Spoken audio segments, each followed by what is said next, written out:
Hello students, welcome back to the YouTube channel of Akbar classes. Akbar classes के YouTube channel में आप सबका स्वागत है। मैं क्लास 10 की केमिस्ट्री में आप लोगों को पियर्सन सीरीज़ से एक चैप्टर शुरू किया था and that very chapter is, क्या था चैप्टर का नाम? Mole concept, stoichiometry and behaviour of gases. It means this chapter is divided into 3 parts. सबसे पहला पार्ट है इसमें मोल कॉन्सेप्ट, हमें मोल कॉन्सेप्ट पढ़ना। दूसरा पार्ट हमें स्टोइचियोमेट्री पढ़ना है which is related to the chemical reaction. And the third very part is the behaviour of gas, जिसमें हम लोग डिफरेंट गैस लॉज को डिस्कस करेंगे। तो जब मैंने पहला इंट्रोडक्शन लेक्चर दिया था, इन दैट वेरी लेक्चर हम इस चैप्टर के मेन मोटो तक नहीं पहुंच पाए थे। हमने बस डिफरेंट जो कंपाउंड्स होते हैं, एसिड्स होते हैं, बेसिस होते हैं, सॉल्ट्स होते हैं, इनके फार्मूला को डिराइव करने की कोशिश की थी और उस पर बेस्ड 1-2 एग्जांपल सॉल्व किए थे। आज के लेक्चर में आपके बुक का, अगर मैं बुक के सीक्वेंस को अगर फॉलो करूं तो मुझे सीधे गैसेस, बिहेवियर ऑफ गैसेस पे जंप करना चाहिए, यानी कि गैस लॉज डिस्कस करना चाहिए। बट अगर आप मेरा पॉइंट ऑफ व्यू देखें तो वो जो सीक्वेंस है that is not the correct sequence. Before going to that we have to jump into the mole concept. हमें पहले मोल कॉन्सेप्ट सीखना है। अगर हम मोल कॉन्सेप्ट सीख जाएंगे तो हमें बाकी चीज़ें बहुत आसानी से समझ आएंगी। तो before going to mole concept हमें सीधी मोल कॉन्सेप्ट नहीं पढ़ना है। I want to introduce you some basic terms, और ये टर्म्स क्या क्या है मैं आपको बताने जाऊँगा आज।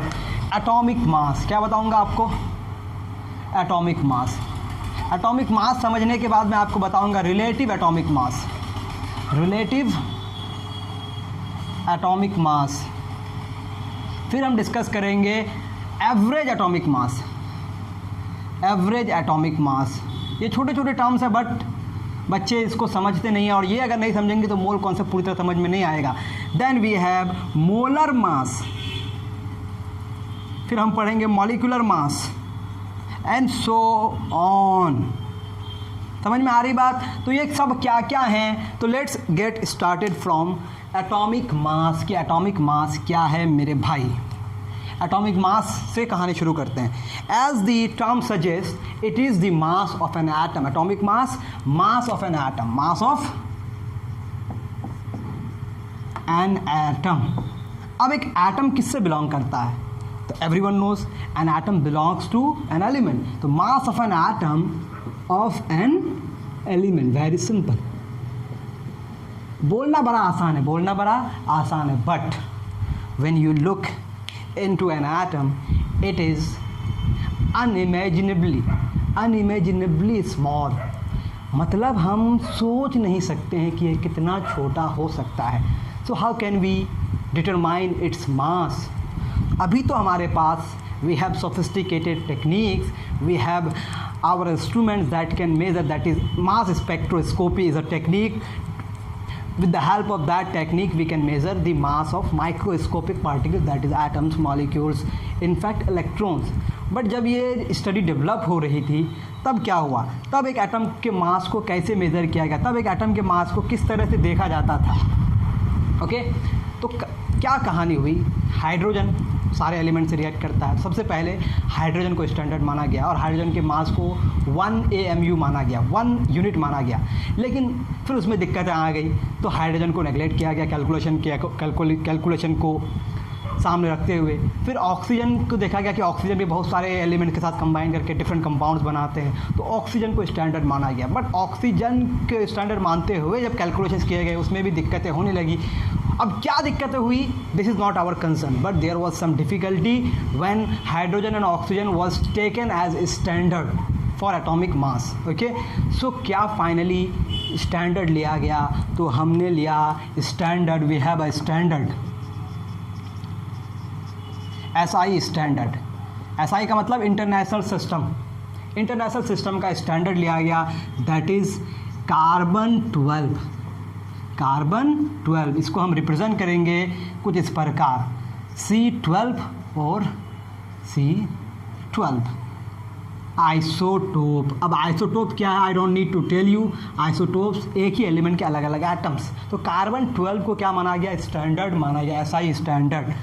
और कहा गया कि एटॉमिक मास ऑफ एटॉमिक, ये कब किया गया था? मुझे लगता है 1961, नो 1861 को ये बात शायद लिया गया था। अब what ever the year, I don't remember the year, लेकिन कॉन्सेप्ट बता रहा हूँ। Atomic mass of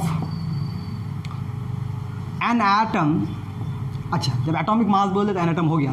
carbon 12 isotope, यानी कि कार्बन के डिफरेंट आइसोटोप्स होते हैं, उनमें से मैंने कार्बन 12 की बात की, उसका एटॉमिक मास को कितना माना गया 12 AMU। AMU का मतलब होता है एटॉमिक मास यूनिट, ठीक है। This is not gram, this is not kilogram, but this is atomic mass unit. या फिर इसको कहा गया 12U, जिसको आप कह सकते हैं यूनिफाइड मास, ओके। या फिर इसको कहा गया 12 डाल्टन, डाल्टन के ऑनर में, ठीक है। ये मान लिया गया, ये मान लिया गया।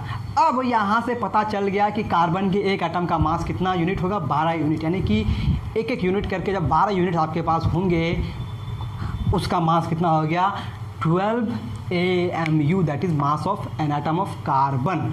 अब हमारे पास आज 1 AMU का वैल्यू पता है। 1 AMU का वैल्यू है, I think it's 1.66 into 10 raised to the power minus 24 kilogram. This is the value of 1 AMU if I am correct, ठीक है। I am not sure, I am not sure about it, ठीक है।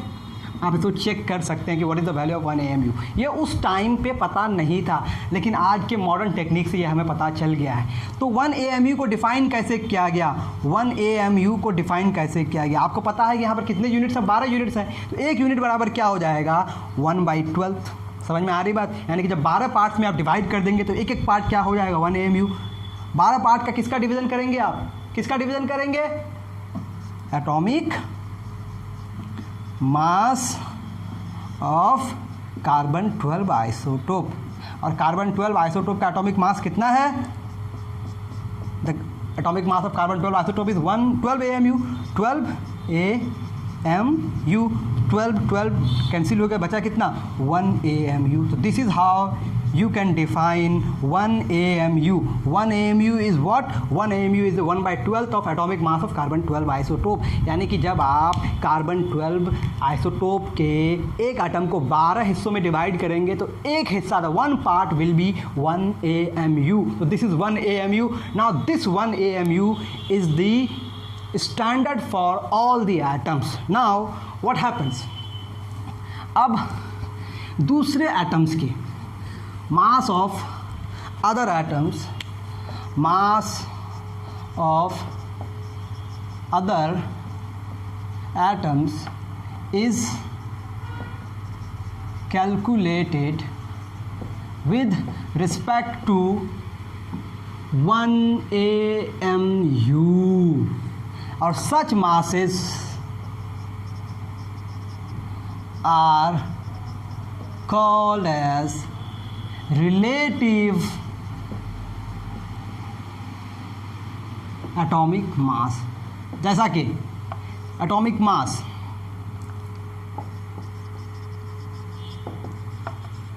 Of sodium that is 23 unit, या फिर इसको AMU लिखते हैं अभी समझने के लिए। सोडियम का एक एटम का मास 23 AMU है। मैं बार बार रिलेटिव एटॉमिक मास नहीं लिखूंगा, जब भी मैं एटॉमिक मास AMU में रिप्रेजेंट करूंगा it means this is relative atomic mass, यानी कि atomic mass that you generally talk about is actually relative atomic mass, but we don't represent all the time, okay. तो atomic mass of sodium is 23 AMU। मतलब क्या हुआ, AMU का 23 times, इसको आप कह सकते हैं, it means an atom of sodium is 23 times of 1/12 of an atom of carbon 12 isotope. क्या समझ में आई बात, यानी कि जब आप कार्बन 12 आइसोटोप के 12 पार्ट में से एक पार्ट को लेंगे, उस एक पार्ट का 23 टाइम्स क्या होगा, सोडियम का एक एटम होगा। तो atomic mass of sodium is 23 AMU। It means an atom of sodium is 23 times of 1/12 of an atom of carbon 12 isotope, या फिर इसको बोल सकते हैं 1/12 of atomic mass of carbon 12 isotope. This is all the relative thing. I think आप मेरी बात बिल्कुल समझ पा रहे होंगे। कोई दिक्कत इसमें? यहाँ तक अब तक कोई दिक्कत नहीं है आपको। ओके, इसी तरह से मैं अगर आगे बोलूँ, atomic mass of oxygen that is 16 AMU। इसका मतलब क्या हो गया? It means an atom of oxygen is 16 times of 1/12 of atomic mass of carbon 12 isotope. I think आप मेरी बात पूरी तरह समझ गए। तो ये है relative atomic mass. Relative atomic mass is mass of an atom with respect to 1 AMU. And what is 1 AMU? 1/12 into atomic mass of carbon 12 isotope. So what have we considered? We have considered an atom of carbon contain 12 unit, and if you divide this by 12 you get 1 unit, and mass of other atom is calculated with respect to that very unit. So mass of other atom is said to be relative atomic mass. I think आप मेरी बात बिल्कुल समझ गए होंगे। अगर समझ गए हैं तो प्लीज़ इस वीडियो को लाइक कर दें। ओके, अब थोड़ा आगे बढ़ते हैं। कुछ एटम के मास को हम लिख लेते हैं। ओके, आप मेरी बात बिल्कुल समझ पा रहे होंगे। कुछ जो इस्तेमाल होते हैं, एलिमेंट लिखता हूँ मैं एक तरफ, और एक तरफ मैं लिखूँगा उसका एटॉमिक मास। ओके, एलिमेंट मान लेते हैं। अच्छा, ये एटॉमिक मास बताता कौन है? आपको पता है एक एटम है, an atom consist of electron, proton, neutron. इसका मास जो है नेग्लिजिबल है, नेग्लिजिबल मास। तो पूरा जो मास होता है इसकी वजह से मास होता है। एटम का मास प्रोटॉन और न्यूट्रॉन की वजह से होता है। तो जब भी आप एटॉमिक मास की बात करते हैं, ये यूनिट्स एक्चुअली क्या रिप्रेजेंट करेगा? प्रोटॉन और न्यूट्रॉन की संख्या। समझ में आ रही बात? अगर किसी एटम का मास 23 यूनिट है, इसका मतलब इसमें टोटल इन दोनों का सम जो है वो कितना है? 23 यूनिट होता है। ठीक है, तो मास किसकी वजह, किस पे डिपेंड करता है? प्रोटॉन्स और न्यूट्रॉन्स के नंबर पे। This should be remembered. ये कॉन्सेप्ट आपको ऐसा नहीं कि कुछ रैंडम चीज़ है मास, नहीं। यहाँ पे जो हम मास की बात कर रहे हैं वो एक्चुअली प्रोटॉन्स और न्यूट्रॉन की संख्या का सम होता है, उसका जोड़ होता है।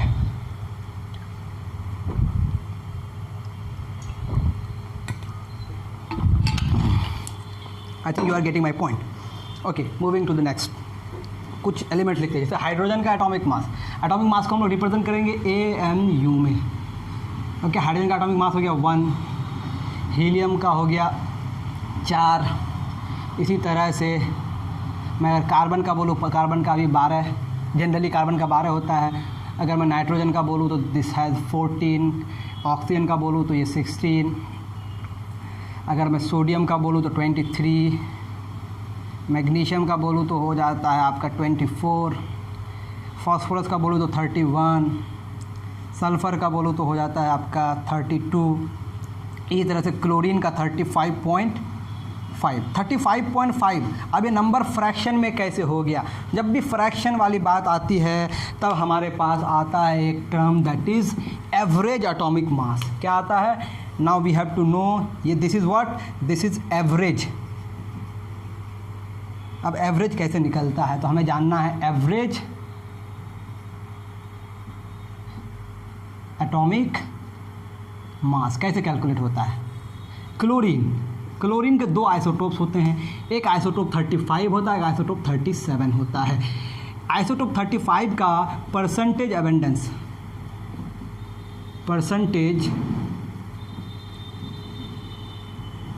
जो है, पहला का परसेंटेज एबेंडेंस है 75% और इसका परसेंटेज एवेंडेंस होता है 25%। यानी कि अगर आपके पास 100 एटम्स है, if you are having 100 atoms of chlorine, it means you may have 75 atoms of chlorine 35 and 25 atoms of chlorine 37। तो ये भी मास हो सकता है, ये भी मास हो सकता है। तो ऐसे केस में what you need to calculate average atomic mass. तो हम एवरेज एटॉमिक मास निकालेंगे। एवरेज एटॉमिक मास निकालने के लिए क्या करते हैं हम लोग, परसेंटेज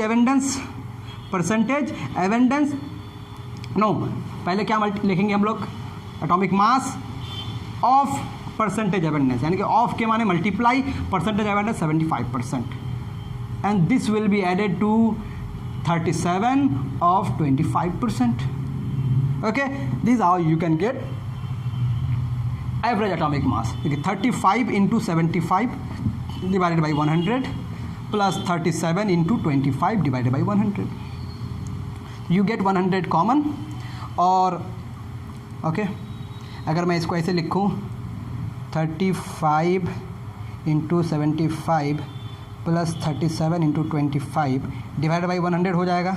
ओके अगर मैं इसको यहाँ सॉल्व करूँ आगे, तो इन दोनों में से 25 कॉमन आ जाता है, तो 25 कॉमन आ गया, यहाँ बच गया आपका कितना 35 इंटू 3, 35 को 3 से मल्टीप्लाई करेंगे तो आई थिंक 115, 35 3 105 हो जाएगा, 35 इंटू 3 ओके 105 प्लस यहाँ कितना बचता 37 डिवाइडेड बाई 100, 25 4 जा okay. Now you get how much 752 12 314 142 by 4, तो 4 3 are 12, 4 5 are 25, 4 5 are 20, 4 5 are 20, that is 35.5 U. This is the relative atomic mass. So relative atomic mass can be calculated, mass number, that is atomic mass into percentage abundance plus atomic mass into percentage abundance and so on. लेकिन जितना percentage abundance होगा उसको उसके atomic mass से multiply करेंगे, उसको जोड़ते जाएंगे, you get average atomic mass. So this is the average atomic mass. This was average atomic mass. बहुत सारे एलिमेंट्स के एवरेज एटॉमिक मास को कैलकुलेट किया जाता है। तो एवरेज एटॉमिक मास हो गया, रिलेटिव एटॉमिक मास हो गया, एटॉमिक मास हो गया, ये था एटॉमिक मास। ओके अब आगे बढ़ते हैं। Now we have to know कि ये मॉलिक्यूलर मास क्या होता है। ठीक है, अगर आपके पास मॉलिक्यूल हो तो वो हो जाएगा molecular mass. Very simple, molecular mass, molecular mass. ठीक है, अगर आपके पास कोई मॉलिक्यूल है तो मास ऑफ अ मॉलिक्यूल। अब बात समझने की ये है कि आपके पास मॉलिक्यूल एलिमेंट्स का भी हो सकता है और कंपाउंड का भी हो सकता है। तो ये क्या होगा, मास of a molecule of an element. किसी एलिमेंट का भी मॉलिक्यूल हो सकता है, जैसे ऑक्सीजन O2 के फॉर्म में पाया जाता है, और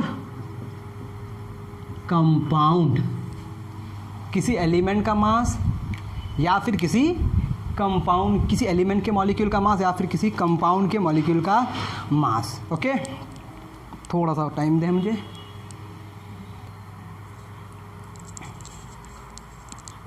हाँ, तो क्या पता चला कि मास of a molecule of an element और कंपाउंड, जैसा कि ऑक्सीजन है, ऑक्सीजन गैस है, तो ऑक्सीजन गैस किस फॉर्म में पाया जाता है O2, तो O2 का मास। उसी तरह से वाटर है, वाटर क्या हो जाएगा H2O। उसी तरह से कार्बन डाइऑक्साइड, कार्बन डाइऑक्साइड कितना हो जाएगा CO2 हो जाएगा इसका। उसी तरह से सल्फ़र लिखेंगे, आप क्या लिखेंगे सल्फ़र, तो S8 होता है। तो इसका मॉलिक्यूलर मास क्या होगा, मॉलिक्यूलर मास कैसे निकाला जाएगा। मॉलिक्यूलर मास निकालने के लिए बहुत सिंपल, अगर आपके पास एलिमेंट है तो उसका एटॉमिक मास लिखिए और उसके कितने एटम्स में प्रेजेंट उससे मल्टीप्लाई कर दीजिए। तो इसका एटॉमिक मास ऑक्सीजन का कितना होता है 6, एटॉमिक मास 16 होता है, इसको मल्टीप्लाई कितना से कर देंगे 2 से, और ये कितना निकल के आएगा 32। इसको भी हम लोग U में रिप्रेजेंट करते हैं, यानी कि अगर आपने लिखा a molecule of, molecular mass of, molecular mass of O2 is 32 unit. इसका मतलब क्या हुआ, it means a molecule of oxygen is 1/12 of atomic mass of carbon 12 isotope, यानी कि मॉलिक्यूलर मास को भी हम लोग किससे रिलेट कर रहे हैं, एटॉमिक मास यूनिट से। Molecular mass is also represented in atomic mass unit. इसी तरह से H2 है, तो इसमें 2 एटम्स हैं, तो पहला एटम हाइड्रोजन है, कितने एटम्स है, 2 एटम्स है, एक हाइड्रोजन का मास कितना होता है 1, अगला के लिए उसमें प्लस कर देंगे ऐड, प्लस 16, कितना हो गया भाई 18 यूनिट। उसी तरह से यहाँ पे कार्बन का 12 होता है, ऑक्सीजन का कितना होता है 16 होता है, तो 2 × 16, 16 2 32 12, कितना हो गया 44 यूनिट। उसी तरह से सल्फर देखेंगे 8 × 32, कितना हो जाएगा 8 दूनी 16, 8 के 24 और 1 25, 256 यूनिट। तो this is how you can calculate molecular mass. तो आपको बातें समझ आ गई क्या क्या, molecular mass, atomic mass, relative atomic mass, okay, average atomic मास। अगर मैं ग्लूकोज बोलूँ, ग्लूकोज, तो ग्लूकोज का atomic number chemical formula C6H12O6, कैसे निकालेंगे भाई, कार्बन के कितने आइटम 6 × 12 प्लस हाइड्रोजन के कितने आइटम 12 × 1 प्लस ऑक्सीजन के कितने आइटम 6 × 16, तो 12 6 कितना हो जाएगा 72 plus 12 plus 96, what you get 2 to 180 unit, 180 AMU लिखें या फिर यूनिट लिखें। तो this is how you can calculate molecular mass, you can solve many examples. तो यहाँ तक बात हो गई क्लियर। अब आगे आता है मामला किसका, मोलर मास का। तो before going to molar mass, अब हमें समझना है क्या, mole concept. Now we are going to start mole concept. Mole concept हम जानेंगे, किसका कॉन्सेप्ट, मोल का कॉन्सेप्ट। तो ये मोल क्या है, तो मोल जो है is a Greek word which means heap. Heap मतलब जिसको आप कहते हैं ढेर, क्या कहते हैं आप इसको, ढेर कहते हैं, ढेर मतलब ज़ख़ीरा, बहुत बड़ा ढेर, जैसे बालू का ढेर होता है, बालू का हीप होता है, सैंड का हीप होता है, यू नो द हीप। तो इसका मीनिंग है हीप, लेकिन इस हीप से क्या मतलब है, तो मोल एक्चुअली एक नंबर को रिप्रेजेंट करता है, और ये नंबर बहुत बड़ा है। ये नंबर इतना बड़ा है कि दुनिया में जितनी सारी चीज़ें हैं जिसको आप ऑब्जर्व करते हैं, ऑब्जर्वेबल थिंग्स, उसको आप इस नंबर से मेज़र नहीं कर सकते, यानी कि इस नंबर के अंदर वो सारी चीज़ें नहीं आएंगी। This is that much big number. लेकिन इस नंबर की ज़रूरत केमिस्ट्री में क्यों पड़ी, बिकॉज केमिस्ट्री में जो माइक्रो है, micro chemistry is the study of micro things. तो माइक्रो लेवल पे जब आप जाते हैं तो you get atoms and molecules, और इन एटम्स एंड मॉलिक्यूल्स को जब हमें कैलकुलेट करना पड़ता है तो we need mole, we need mole. तो मोल को साइंस में क्या कहा गया था, mole is the SI unit of amount of substance. ये तो आप जानते ही हैं, अमाउंट ऑफ सब्सटेंस का क्या है, ये SI यूनिट है। अमाउंट ऑफ सब्सटेंस, सब्सटेंस का एक तरह से अमाउंट ही बता रहा है। अमाउंट का मतलब जिस तरह से आप मास बताते हैं ना, उसी तरह से आप सब्सटेंस का अमाउंट बता। सब्सटेंस का मतलब प्योर सब्सटेंस। प्योर सब्सटेंस का मतलब क्या होता है, या तो एलिमेंट होगा या फिर कंपाउंड होगा। यानी कि आप अगर किसी एलिमेंट या किसी कंपाउंड को जान गए तो उसका केमिकल अमाउंट कैसे बताएंगे, उसमें कितना अमाउंट प्रेजेंट है। मास नहीं, मास के अलावे एक नया हम क्वांटिटी जानेंगे, दैट इज़ मोल। ये मोल अब जानेंगे। तो ये मोल है क्या, जब इसको स्टडी किया गया तो पता चला कि 1 mole is the number of atom. 1 mole is the number of atoms. लेकिन इसका हम लोग स्टैंडर्ड क्या माने हैं, किसके एटम्स, तो केमिस्ट्री में हमारे पास स्टैंडर्ड क्या है, कार्बन। तो 1 mole is the number of carbon 12 atoms present in 12 gram of it। कैसा लगा, बहुत ही simple. 1 mole is the number of carbon 12 atoms present in 12 gram of it. It मतलब कार्बन 12। आपके पास अगर 12 ग्राम कार्बन 12 आइसोटोप, कार्बन 12 है, isotope लिखने की जरूरत नहीं, वो समझ आ जाता है। If you are having 12 gram carbon 12, it means you are having 1 mole carbon 12 atoms. Okay, अब 1 मोल कार्बन 12 जब एटम्स हो गया तो ये कितने एटम्स हैं, 1 मोल का मतलब क्या है, तो 1 mole is equals to 1 into 6.66 into 10 to the power 23. Okay, why I'm forgetting this? कभी कभी जहन से बात निकल जाती है. Let me check it out. 6.06. कभी कभी बातें जहन से निकल जाती है, यहाँ आके मैं फिसल गया.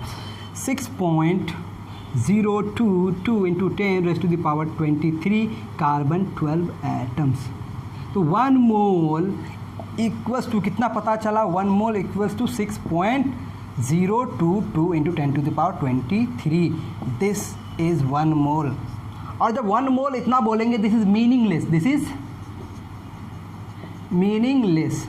1 मोल कुछ ना कुछ होगा. ये 1 मोल क्या हो सकता है, मीनिंग कब देगा, जब मैं बोलूँ 1 मोल एटम, तब एक मीनिंग आएगा. जब भी हम माइक्रोस्कोपिक लेवल पे बात करेंगे, अगर मैं ऐसे ही 1 मोल कुछ बोल रहा हूँ तो this is wrong. 1 mole atom हो सकता है, 1 मोल मॉलिक्यूल हो सकता है.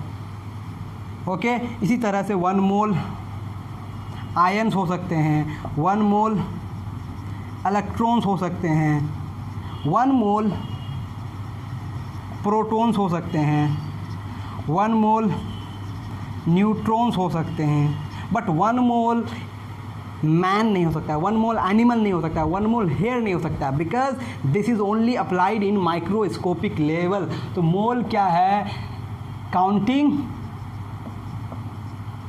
The microscopic particles like atoms, molecule, ions, electrons, protons and neutrons. तो 1 मोल एटम का मतलब क्या हो गया, 6.022 into 10 raise to the power 23 atoms. 1 mole molecules का मतलब क्या होगा, 6.022 into 10 raise to the power 23 atoms. I think आप मेरी बात समझ पा रहे होंगे बिल्कुल. उसी तरह से अगर मैं आगे बोलूँ, 1 मोल आयन्स का मतलब क्या होगा, 6.022 into 10 raise to the power 23 ions. ठीक है. 1 मोल इलेक्ट्रॉन्स का मतलब 6.022 into 10 raise to the power 23 electrons. Okay, and so समझ आ गई मेरी बात. तो 1 mole is nothing. 1 mole is the number of carbon 12 atoms present in 12 gram of it. यानी कि जब आपके पास कार्बन के 12 ग्राम हो जाएंगे, कितने ग्राम, 12 ग्राम. और आप देख सकते हैं एटॉमिक मास ऑफ कार्बन कितना था. इसको मैं इरेज करता हूँ, फिर मैं आगे बढ़ता हूँ.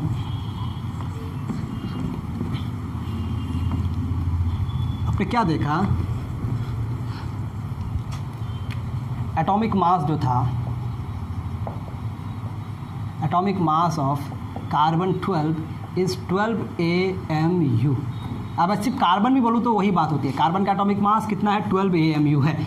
ओके, और व्हेन हमारे पास 12 ग्राम कार्बन हुआ, this contains 1 mole carbon atom. Okay, जब 12 यूनिट था, 12 AMU था, इसका मतलब क्या है, 1 एटम ऑफ कार्बन.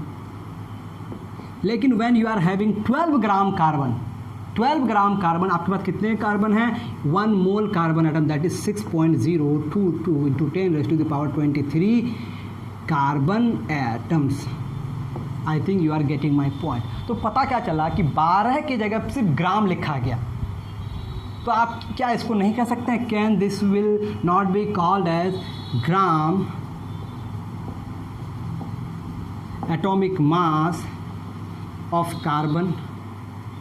कार्बन का एटॉमिक मास 12 AMU है, लेकिन इसको ग्राम में प्रेजेंट कर रहे हैं. जब ग्राम में प्रेजेंट किया तो किसका मास हो गया, 1 मोल का मास हो गया, 1 मोल एटम का मास हो गया. I think you are getting my point. तो ग्राम एटॉमिक मास 1 मोल एटम का मास हो गया. इसी तरह से एक्सपेरिमेंटली और भी पता चला, जब हमारे पास 16 ग्राम ऑक्सीजन था, 16 ग्राम ऑक्सीजन था, तो हमें क्या मिला, we get 1 mole oxygen atom. और आपने देखा था कि एटॉमिक मास ऑफ ऑक्सीजन का एटॉमिक मास कितना था, 16 यूनिट, मतलब ये ग्राम हो गया। तो this can be called as gram atomic mass of oxygen and this is equal to 1 मोल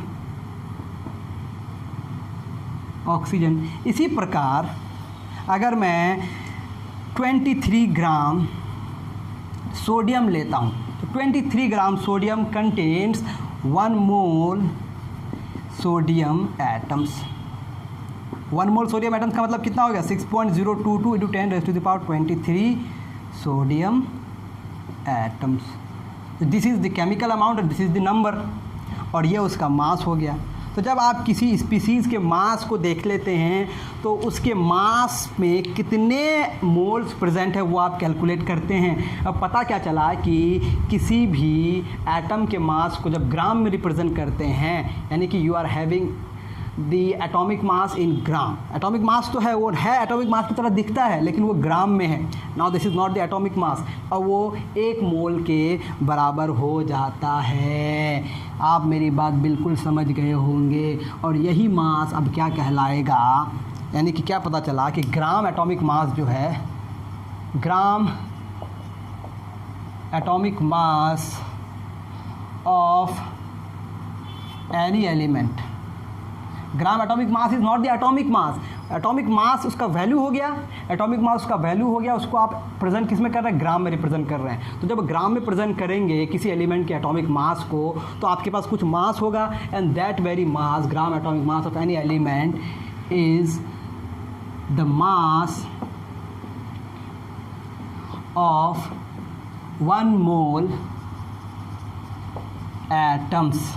समझ आएगी बात। किसी भी एलिमेंट का अगर आपके पास ग्राम एटॉमिक मास है, जैसा कि मैं बात करूं मैग्नीशियम की, मैग्नीशियम का एटॉमिक मास कितना है, 24 यूनिट, 24 यूनिट।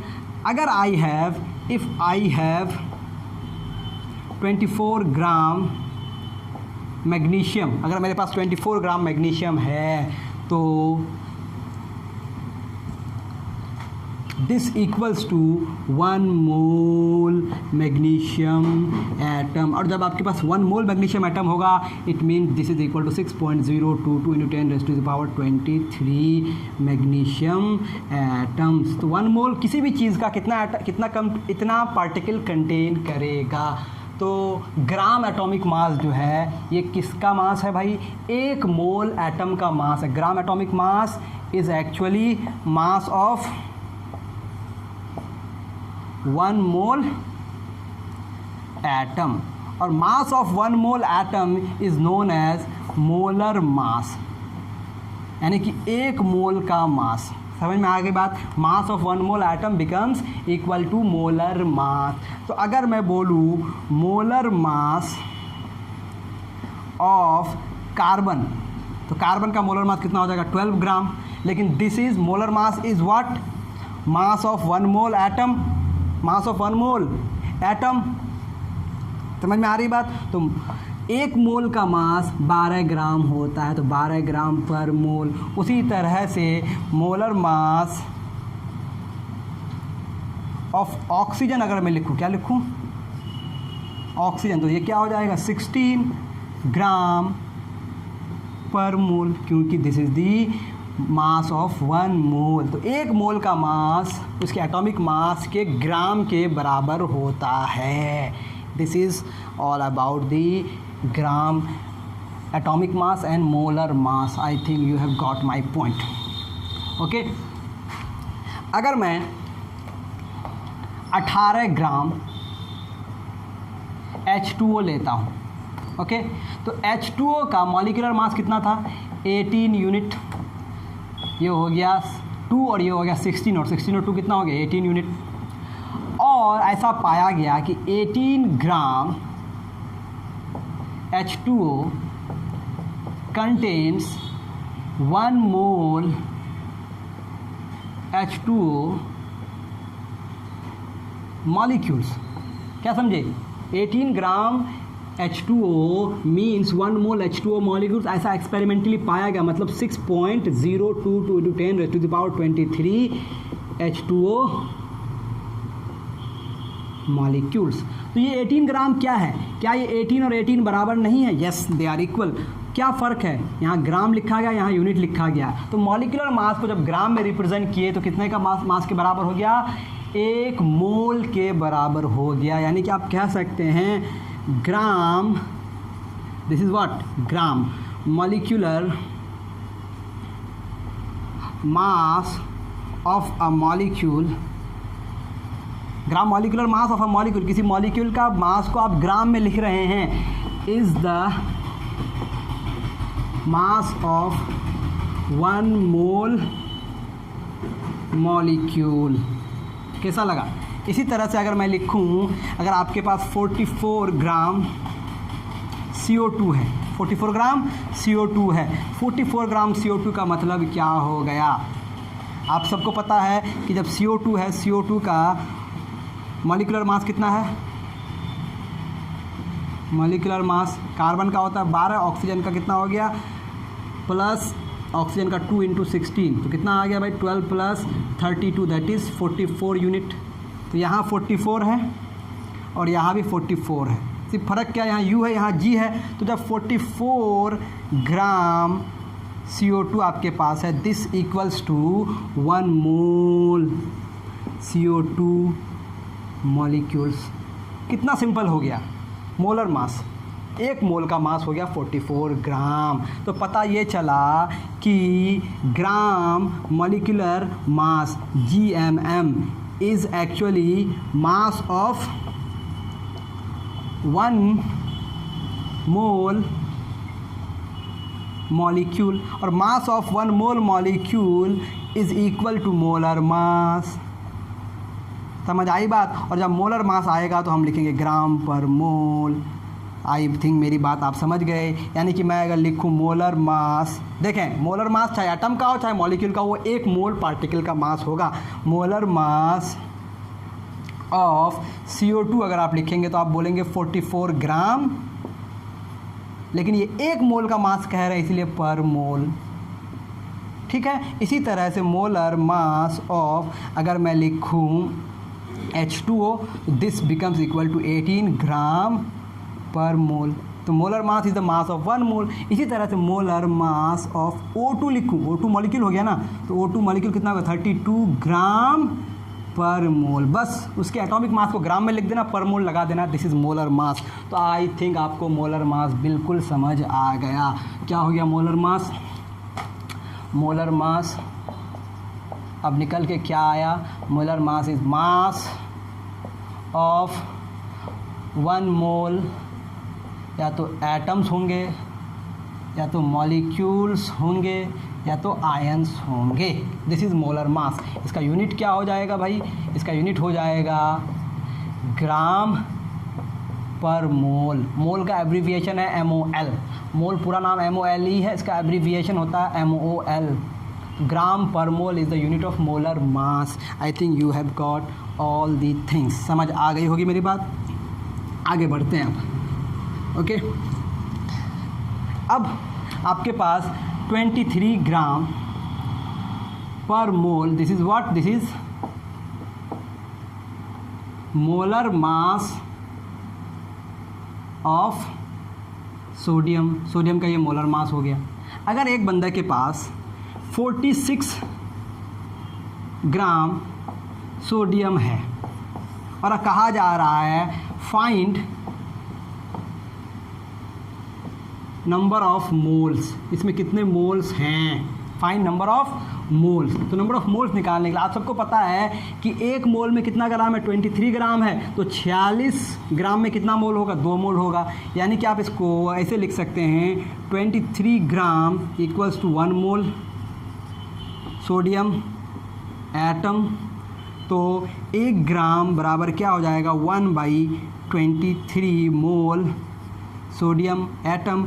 और अगर आपके पास 46 ग्राम है तो क्या हो जाएगा? 1/23 × 46 मोल सोडियम एटम। तो 23 2 यानी कि 2 मोल।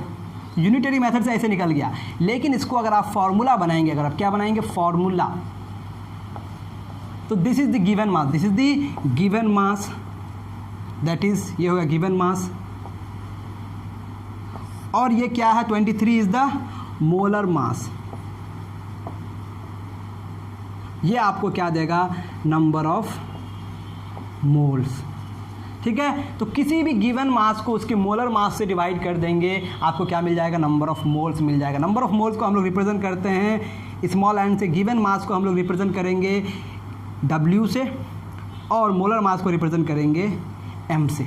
ठीक है, given mass is represented as W और मोलर मास को रिप्रेजेंट करेंगे कैपिटल M से। ठीक है, अब गिवन मास अगर ग्राम में है, किस में है, ग्राम में, और हमारा मोलर मास किस में होता है, ग्राम पर मोल, तो ग्राम ग्राम डिवाइड हो गया, पर मोल ऊपर जाएगा तो क्या बचेगा, मोल। तो n इक्वल्स टू मोल हुआ कि नहीं, मोल में आंसर आएगा ना। तो this is how you can calculate molar number of moles. ठीक है, ये तो हो गया नंबर ऑफ मोल्स। अब नंबर ऑफ मोल्स आपको दिया गया है, अगर आपको ये बोले फाइंड द, ओके आगे बढ़ते हैं, ये तो बात समझ गए, number of moles equal to given mass by molar mass. अब आपके पास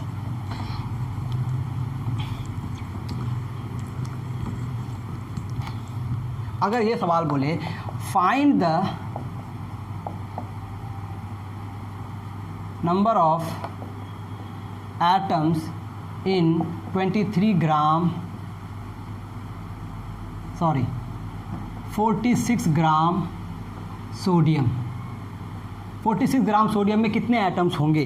तो सबसे पहले अगर आप इसके मोल कैलकुलेट कर लेंगे, सबसे पहले क्या कैलकुलेट करेंगे, मोल।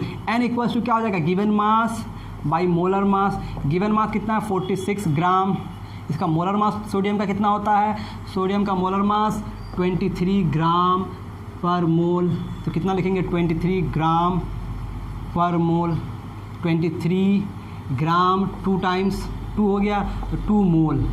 Now you have 2 mole sodium, लेकिन आपको क्या निकालना है, सोडियम के कितने एटम्स है, 2 मोल नहीं, नंबर निकालना है। तो आप सबको पता है नंबर निकालने के लिए number of sodium atoms equal to क्या हो जाएगा, 2, और 1 मोल में कितने पार्टिकल्स होता है, 6.022 इंटू 10⁻23, इतना होता है। समझ में आ रही बात, 1 मोल, और 1 मोल में जो पार्टिकल्स होते हैं इसको हम लोग कहते हैं एवोगाड्रोज कांस्टेंट। एक मैं बात बता दूं आपको, एवोगाड्रोज कांस्टेंट, इसको हम लोग क्या बोलेंगे, Avogadro's constant. Avogadro's constant equals to particles in per mole, particles पर मोल, पार्टिकल्स पर मोल को आप क्या कहते हैं, एवोगाड्रोस कांस्टेंट कहते हैं। और 1 मोल में कितने पार्टिकल्स होता है, 6.022 इंटू 10⁻23 पर मोल। ठीक है, तो this is what, Avogadro's constant. 1 मोल में आपके पास कितने मोल हैं, 2 मोल हैं, मल्टीप्लाइड बाई 1 मोल में कितने पार्टिकल्स होते हैं, 6.022 10⁻23 पर मोल। 1 मोल में इतने पार्टिकल्स, तो इतने मोल में कितने पार्टिकल्स होंगे, सोडियम एटम्स हो जाएंगे आपके पास। 2 से मल्टीप्लाई करेंगे तो 2 to the 4 2 to the 4 0 12, mole and mole inverse multiply होके क्या हो जाएगा, कैंसिल, खत्म हो गया, mole into mole inverse, mole into mole inverse, यानी कि इसे लिख सकते हैं mole into 1 by mole, mole mole divide हो गया, कितना बचा 1 यूनिट, मोल यूनिट खत्म हो गया, बचा कितना 12.044 इंटू 10⁻23 Na एटम्स। तो ये हम आपको मोल का पूरा ओवरव्यू दे दिए। अब क्या मोल पर कोई क्वेश्चन है आपके बुक में, देख लेते हैं। If there is any question, क्या बोला, calculate the number of moles of sodium atoms present in 11.5 gram of sodium. There is a question, okay. ये तो हो गया, मैंने सारा ओवरव्यू आपको दे दिया। ध्यान रहे एवोगाड्रोस कांस्टेंट का यूनिट हमेशा क्या होगा, पर मोल। ठीक है, तो यहाँ क्या किया आपने, यहाँ ओके आगे बढ़ते हैं हम। जब भी आपको नंबर ऑफ पार्टिकल्स निकालना हो, क्या निकालना हो, नंबर ऑफ पार्टिकल्स, ओके, और आपको मोल दिया हुआ है, क्या दिया हुआ है, मोल। तो नंबर ऑफ मोल्स लेंगे आप, नंबर ऑफ मोल्स, इसको मल्टीप्लाई करें, नंबर ऑफ मोल मतलब 1 मोल 2 मोल 3 मोल, और पर मोल में जितनी नंबर होता है उसको आप क्या कहते हैं, Avogadro's number, Avogadro's constant, not number, Avogadro's constant. Okay, अगर नंबर ऑफ पार्टिकल्स को मैं कैपिटल एन से रिप्रेजेंट करूं और नंबर ऑफ मोल्स को स्मॉल एन से रिप्रेजेंट कर रहे हैं और एवोगाड्रोस कांस्टेंट को हम एन सबस्क्रिप्ट ए से रिप्रेजेंट करेंगे तो ये आपको मिल जाएगा number of particles equals to number of moles multiplied by Avogadro's constant. ये यूनिट लेस हो जाएगा, नंबर का कोई यूनिट नहीं होता, किसी नंबर का कोई यूनिट नहीं होता है। ये मोल है, ये मोल इनवर्स है, तो mole into mole inverse unit less. समझ गए मेरी बात? चलें, सवाल क्या है, एग्जाम्पल देखते हैं हम लोग। Example in your book, example कितना, एग्जाम्पल का नंबर क्या है? 1.11। सवाल है, सवाल कुछ इस प्रकार है, देख लेते हैं सवाल क्या है। Calculate the number of moles of sodium. बोला है calculate the number of moles of sodium atoms, sodium atoms present in 11.5 gram, 11.5 gram of sodium, देखिए गिवन मास कितना हो गया। सॉल्यूशन देखते हैं इसका। नंबर ऑफ मोल्स निकालने के लिए क्या करते हैं, given mass by molar mass. Given mass कितना है 11.5 ग्राम और सोडियम का मोलर मास कितना सबको पता है 23 ग्राम पर मोल। ओके, तो क्या हो जाएगा भाई 11.5 1 ज़ा 11.5 2 ज़ा 23 होगा ना। 11.5 को अगर 2 से मल्टीप्लाई करेंगे तो 23 हो जाएगा। ग्राम तो गया, तो बचा क्या 1/2। 1/2 कैन बी रिटन एज 0.5 मोल। बहुत ही सिंपल सवाल है। This is very very simple question. I think आप मेरी बात बिल्कुल समझ गए होंगे। ठीक है, आगे बढ़ते हैं। और एक क्वेश्चन है, एक और क्वेश्चन है, उसमें क्या कहा है, calculate the number of moles of H2O, यानी कि H2O कितना ग्राम है आपके पास 4.5 ग्राम। 4.5 ग्राम H2O है। इसमें आपको क्या निकालने बोला, नंबर ऑफ मोल्स। तो number of moles given mass by molar mass. Given mass कितना है 4.5 ग्राम और मोलर मास वाटर का मैंने आपको बार बार बताया कितना होता है 18 ग्राम पर मोल। बस 18 यूनिट को ग्राम पर मोल में लिख दिए, दिस इज मोलर मास। अब देखें 4.5 को अगर हम लोग 4 टाइम्स करें, कितनी टाइम्स करें 4 टाइम्स, तो यू गेट 18। देखें आप 4.5 इंटू 4, 4 5 ज़ा 20, 4 4 ज़ा 16 और 2 18, तो 18 हो गया ना 18।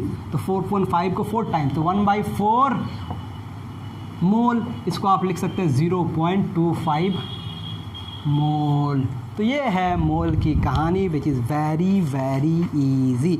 आई थिंक आप मेरी बात बिल्कुल समझ गए होंगे। एक चीज़ और आपके बुक में है, वो हमें जानना है मोलर वॉल्यूम। क्या जानना है, मोलर वॉल्यूम। पहले सिखा देते हैं मोलर वॉल्यूम क्या होता है। नाम ही से पता चल रहा है कि 1 मोल का वॉल्यूम होगा। Molar volume, what is molar volume? Molar volume is volume occupied by 1 mole gas, 1 mole of any gas at STP और NTP। ठीक है, 1 मोल गैस जितना वॉल्यूम ऑक्यूपाई करता है इस कंडीशन में STP और NTP में। तो STP एक कंडीशन है जिसको हम लोग बोलेंगे standard temperature and pressure. Standard temperature pressure में जो आपका टेम्परेचर होता है this equals to 0 degree Celsius and जो प्रेशर होता है दिस इज़ 1 atm और this equals to 760 mm of Hg and this equals to 760 torr। Okay, तो ये सारे स्टैंडर्ड कंडीशन हो गए।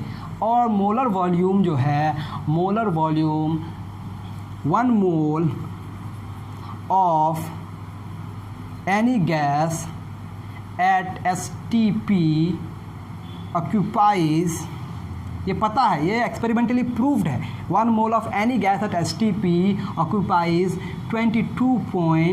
22.4 लीटर, आई थिंक 22.7 लीटर होगा शायद,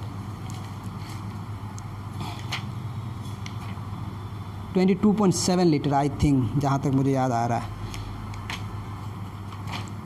एक बार चेक कर लेते हैं।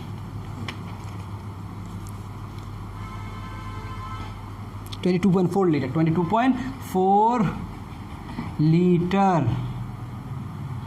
1 mole of any gas at STP occupies 22.4 litre volume.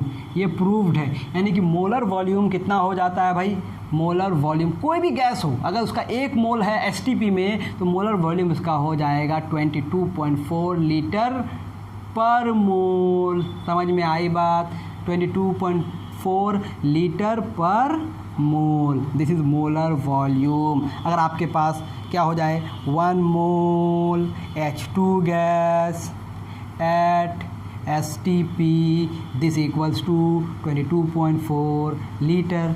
अगर आपके पास 1 मोल हीलियम गैस हो जाए at STP, this will equals to 22.4 litre. तो दुनिया में कोई भी गैस हो जाए, अगर 1 मोल NH3 हो जाए एट STP तो आपके पास 22.4 लीटर हो जाएगा। तो what ever the gas, irrespective of the nature of the gas, if it has 1 mole gas at STP standard temperature pressure condition, then it will contain 22.4 liter.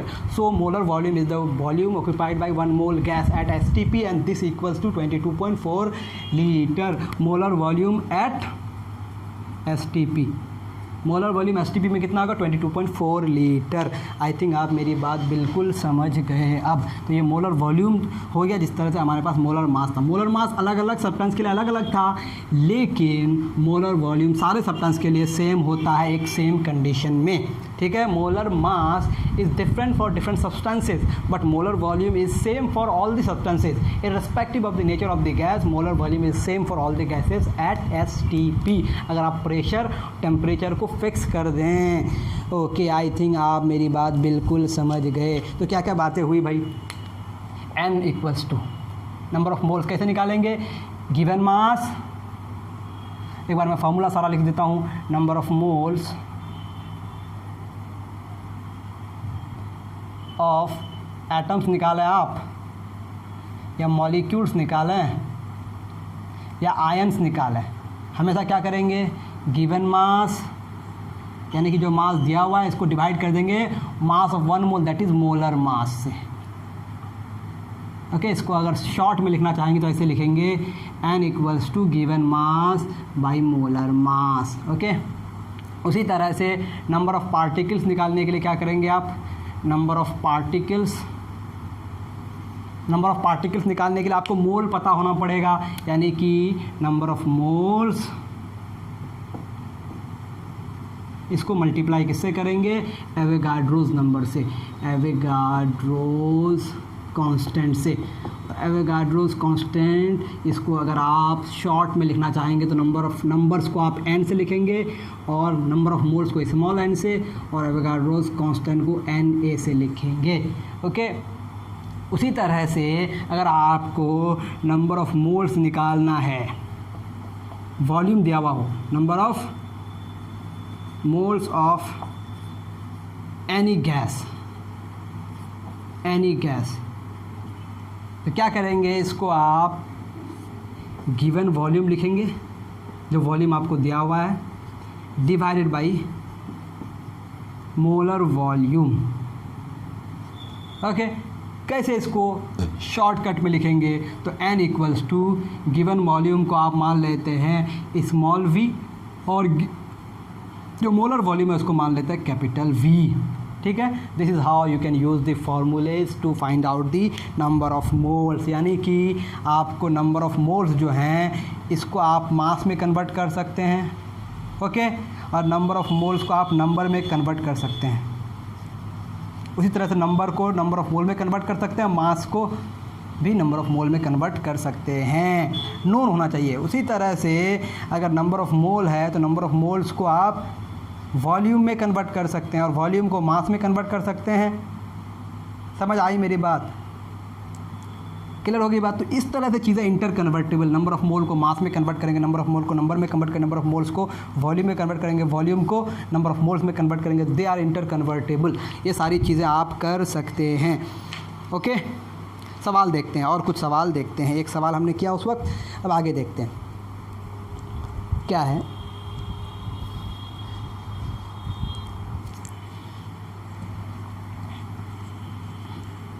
अगर आपसे एक आदमी सवाल पूछे, सवाल कुछ ऐसा है, मैं अपने से एक सवाल बना रहा हूँ, 20 calculate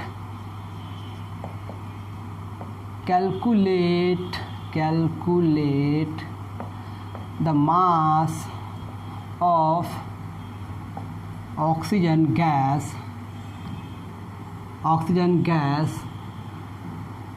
at STP when its volume is 44.8 litre. क्या कहा जा रहा है कि आपको मास निकालना, क्या निकालना, मास ऑक्सीजन गैस का, जब उसका वॉल्यूम कितना है 48। सॉल्यूशन देखते हैं इसका, क्या दिया हुआ है इसका, volume of O2 gas at STP is how much, 44.8 litre. तो मास निकालने के लिए आपको पता है कि ऑक्सीजन का कितना मास 1 मोल के बराबर होता है। हमें पता है number of moles equal to given mass by molar mass. तो गिवन मास, मोलर मास तो हमें ऑक्सीजन का पता है ना, तो मोलर मास हमें पता है, नंबर ऑफ मोल्स अगर निकाल लेंगे यहाँ से हम, तो हम गिवन मास निकाल सकते हैं। तो हमें क्या निकालना है, नंबर ऑफ मोल्स। तो नंबर ऑफ मोल्स निकालने के लिए क्या करेंगे, given volume divided by molar volume. Given volume कितना है 44.8 लीटर, मोलर वॉल्यूम कितना होगा 22.4 लीटर पर मोल। ओके, 22.4 लीटर को डिवाइड इससे करेंगे तो कितना हो जाएगा, 2 लीटर डिवाइड होकर बचा कितना, 2 मोल।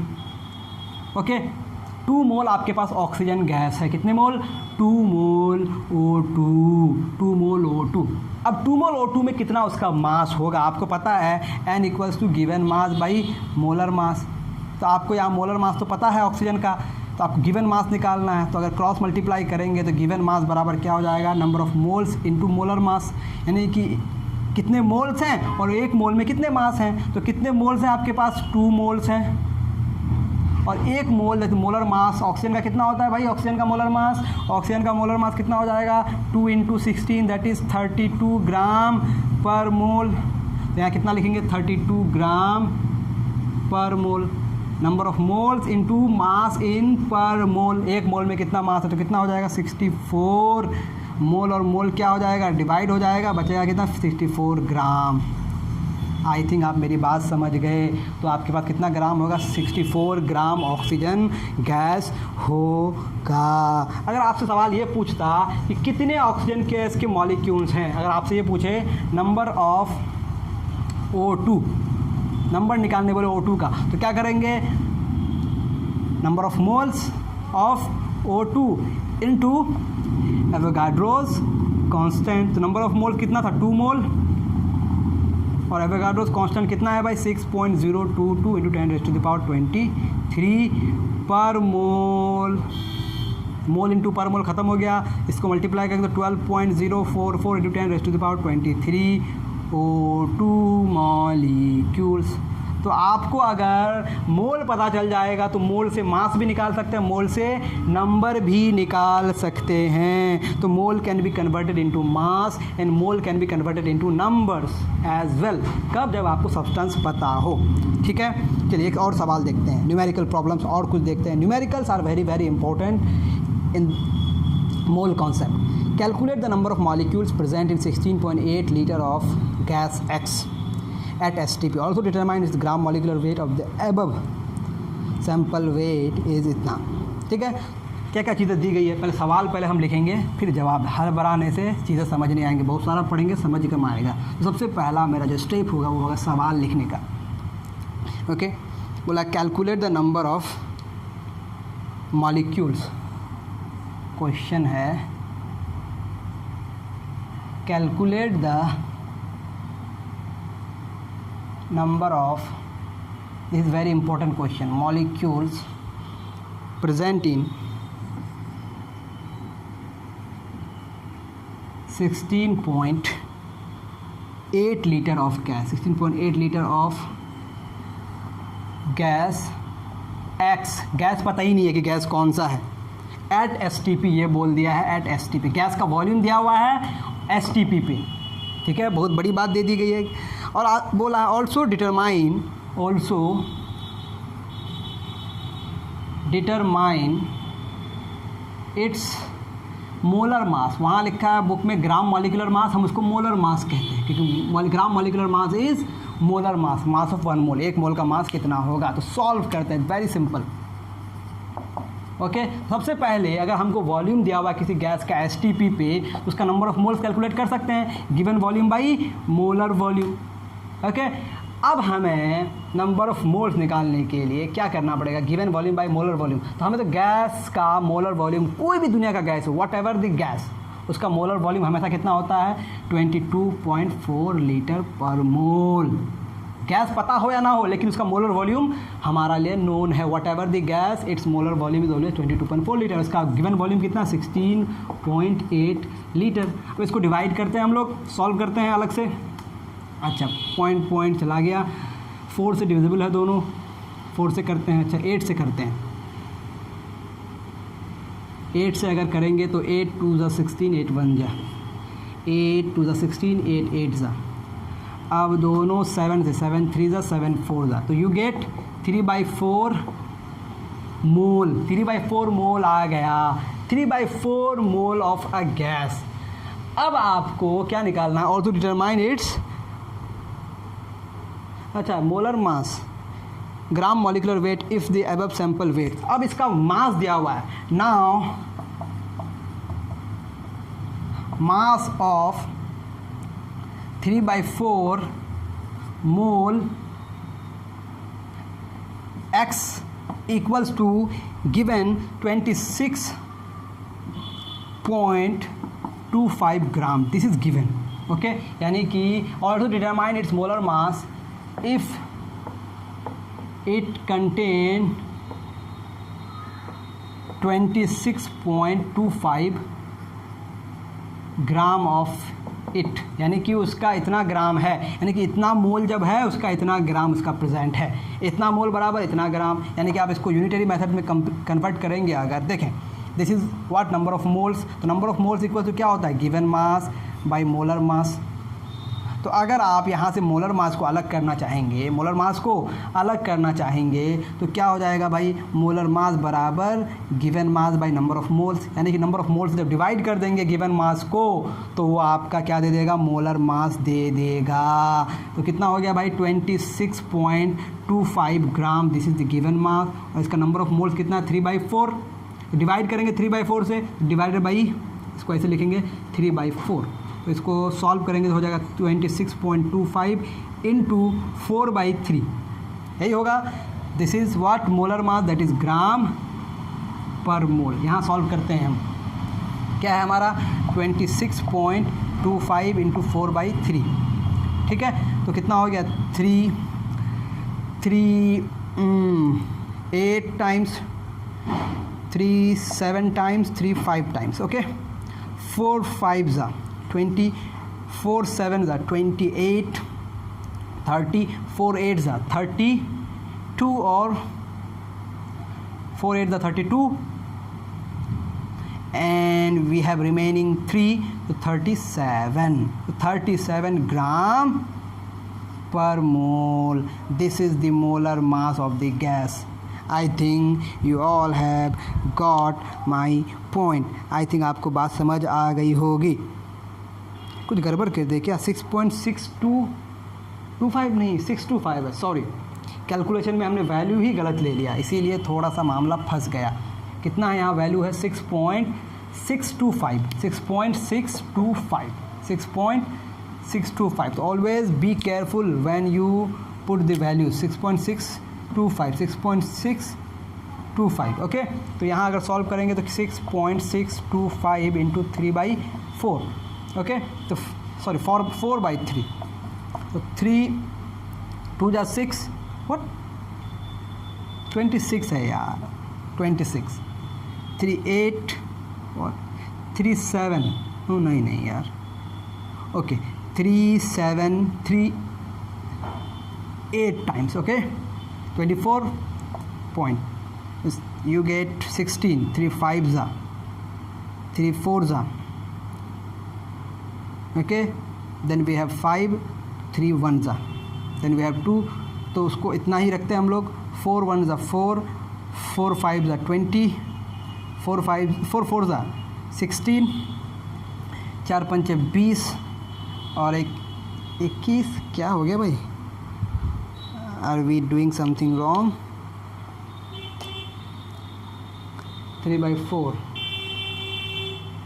तो इसको हम सॉल्व करते हैं थोड़ा सिंप्लीफाई करके ताकि आंसर आ जाए मेरा आसानी से, 26.625 इंटू 3/4, 4/3 है, 4/3, okay, 4/3 becomes equal to 0.75, okay, तो 0.75 से जब मल्टीप्लाई करेंगे हम तो वी गेट 35.5 ग्राम पर मोल, यानी कि हमारा गैस क्या था, we have chlorine gas, I think ये ही गैस होगा 35.5, दिस इज़ व्हाट हैपन्स, ठीक है।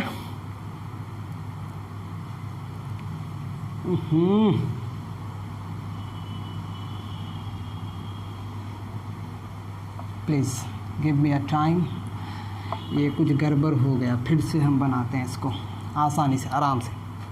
तो क्या हो गया, 3/4 मोल इक्वल्स टू 26.625 ग्राम, ओके। अब ये हमारा मोल है, नंबर ऑफ मोल्स, और ये है given mass, this is what, number of moles and this is given mass. तो मोलर मास निकालने के, number of moles equals to क्या होता है भाई, given mass by molar mass, तो मोलर मास निकालने के लिए क्या करेंगे, given mass by number of moles, given mass कितना है भाई 26.625 और नंबर ऑफ मोल्स कितने हैं 3/4, तो इसको आप सॉल्व करेंगे तो 26.625 इंटू 4/3, 3 8 है 24, बच गया 2 पे 6 26, फिर 3 8 है 24, बच गया कितना यहाँ पे 1 2 पे 2 था 20, 3 7 21, 3 5 15, okay. Now we are getting this right result, 4 5 20, 4 7 28 और 2 हो गया 30, 4 8 हो गया 32, 4 8 हो गया 32 एंड 3 35, 4 8 32 35, तो 35.500 gram per mole, this is the molar mass, that is 35.5 gram per mole. Now I got the right result, I think आप मेरी बात बिल्कुल समझ पाए होंगे। This is the question number 1। क्या था कि आपको वॉल्यूम दिया गया था एक अननोन गैस का और उसका आपने नंबर ऑफ मोल्स निकाला, उसके बाद क्या कहा गया, अच्छा सवाल में एक और बात है, calculate the number of molecules, तो नंबर ऑफ मॉलिक्यूल्स निकालने के लिए n निकालने के लिए n ऑफ x जो अननोन है कितना मोल है भाई 3/4 मोल, इसको एवोगाड्रोस कांस्टेंट से मल्टीप्लाई करेंगे 6.022 इंटू 10⁻23 पर मोल, मल्टीप्लाई करेंगे तो कितना हो जाएगा, सॉल्व कर लेते हैं इसको,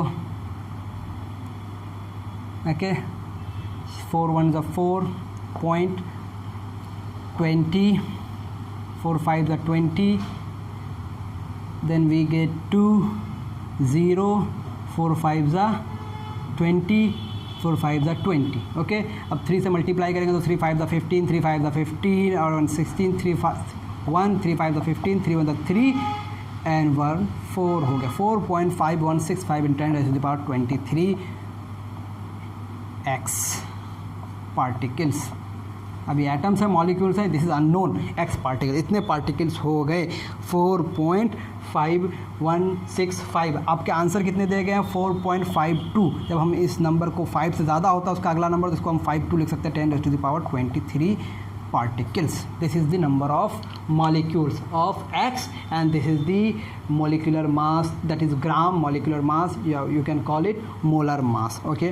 अब हम थोड़ा क्वेश्चन धीरे धीरे बनाएंगे, इतना अगर जल्दी जल्दी बनाते हैं तो कुछ चीज़ें मिस हो जाती है, इससे हमारा कॉन्सेप्ट ख़राब हो जाता है, ओके। आगे बढ़ते हैं, अगला क्वेश्चन क्या है, calculate the volume occupied by, दूसरा नंबर क्वेश्चन क्या है, कैलकुलेट द वॉल्यूम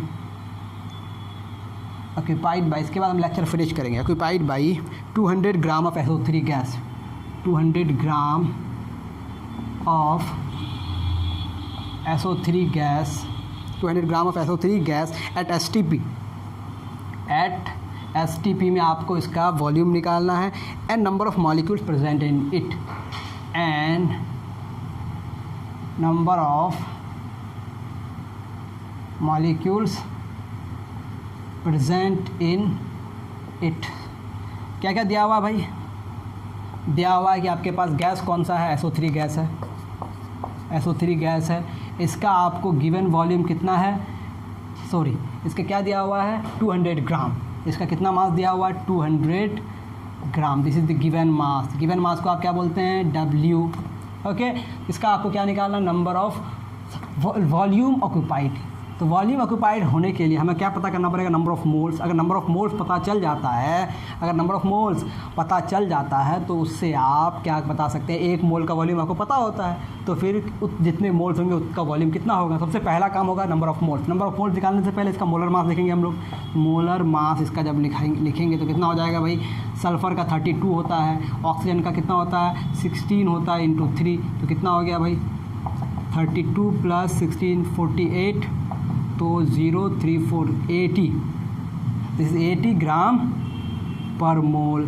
तो मोलर मास पता चल गया, तो नंबर ऑफ मोल्स निकालने के लिए क्या करेंगे, given mass by molar mass.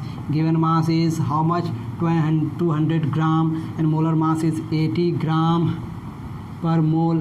0 0 cancel, divide करेंगे तो 8 2 ज़ा 16, 4 हो गया, 8 5 ज़ा 40, 2.5 मोल, नॉट 2.5 मोल। और आपको पता है मोलर वॉल्यूम इक्वल्स टू कितना होता है, molar volume at STP equals to 22.4 litre per mole. एक मोल का वॉल्यूम आपको पता है, तो इतना मोल का वॉल्यूम कितना होगा, therefore volume occupied by 2.5 mole SO3 equals to कितना हो जाएगा 2.5 इंटू 22.4। एक मोल गैस का वॉल्यूम इतना है, आपके पास इतने मोल्स हैं, तो कितना हो गया भाई 25 × 100, 25 दूनी 50 और 10 हो गया 60, 25 दूनी 50 और 6 50 6 हो गया 56। एक और एक 2 डिजिट के बाद पॉइंट हो जाएगा, यानी कि आपका हो गया 56 litre. You are going to have 56 litre of the gas. Now what you need to know, number of molecules. So number of molecules of SO3 निकालने के लिए क्या करेंगे, number of moles of SO3 into Avogadro's constant। तो number of moles कितने हैं भाई, number of moles 2.5 मोल और Avogadro's constant 6.022 into 10⁻23 पर मोल। तो कितना हो जाएगा 25 दूनी 50, 25 दूनी 50 और 5 55, 25 0 0, तो 5 हो गया। 25 को अगर आप 6 से मल्टीप्लाई करेंगे, कितना से, ओके यहाँ भी पॉइंट नहीं देंगे क्योंकि यहाँ भी एक और डिजिट है। 25 को 6 से मल्टीप्लाई करेंगे तो हो जाएगा 150 1 2 3 एंड 4 डिजिट के बाद यहाँ पॉइंट्स हो गया इंटू 10⁻23 मोल। इसको अगर सिंप्लीफाई करेंगे तो हम लिख सकते हैं 1.5 इंटू 10⁻24। यहाँ डेसिमल पॉइंट इधर घसका है, छोटा नंबर किए तो ये डेसिमल, ये 10 पर जो पावर है वो रेज कर जाएगा। मोल तो ख़त्म हो गया ना भाई, इतना मॉलिक्यूल्स, तो इतने मॉलिक्यूल्स हो गए। आंसर किस तरह से दिए गए हैं, आंसर 15 में रखा है, मैंने 1.5 के टर्म में कर दिया। आप इसको भी आंसर मान सकते हैं, इसको भी आंसर मान सकते हैं। This is standard form and this is the answer. तो ये था सवाल। इसके अलावे अगर आपके पास और भी सवाल हैं, आप इसको ट्राई सॉल्व करने की कोशिश करें। नेक्स्ट लेक्चर में हम कुछ सवाल सॉल्व करेंगे, then we will begin with the gas laws. आज के लिए इतना ही रखते हैं हम लोग। आज हम लोग क्या क्या डिस्कस किए, एटॉमिक मास, रिलेटिव एटॉमिक मास, एवरेज एटॉमिक मास, मोलर मास, मॉलिक्यूलर मास, फिर मोल का कैलकुलेशन कुछ देखे, 2-4 क्वेश्चंस किए। कहीं कहीं हमें क्वेश्चन में थोड़ा सा समय लग गया क्योंकि हम बहुत तेज़ भाग रहे थे। तो तेज़ नहीं भागना है, आपको क्वेश्चन को कॉन्सेप्चुअली समझना है, फिर इसको धीरे धीरे सॉल्व करना है। Gradually you get the speed. तो आप फॉलो करें हमको। Thank you very much for joining us.